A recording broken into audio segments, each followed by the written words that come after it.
In this video, we're going to talk about adding integers.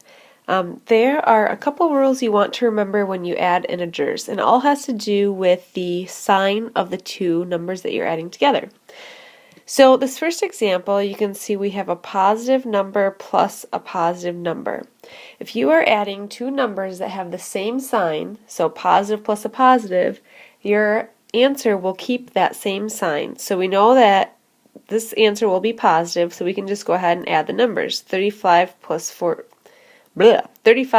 13 gives us a 48, and positive 48 because we just added two positive numbers.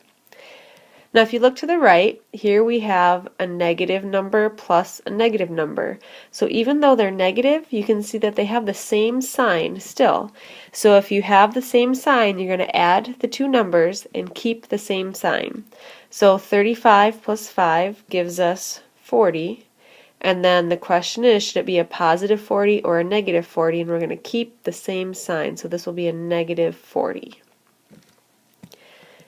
Alright, moving down to the second row here, we have a negative 10 plus a 13.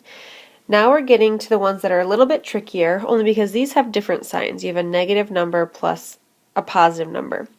So the math that we actually do on these, if you have opposite signs, you're going to subtract those. Just take the bigger number, so we'll do 13 minus 10, which gives us 13 minus 10 is 3. So the question is, should this be a positive 3 or a negative 3? And the trick is to keep the sign of the bigger number. Because 13 is bigger than 10 and 13 is positive, this will be a positive 3 for our answer. So opposite signs we subtract and keep the sign of the bigger number.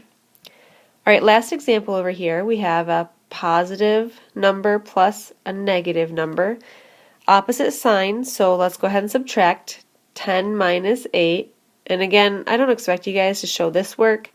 I just want to show you where I'm getting my numbers. 10 minus 8 is 2.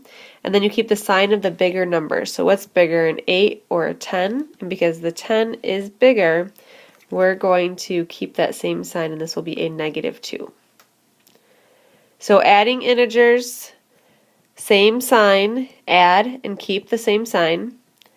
Opposite signs, subtract and keep the sign of the bigger number.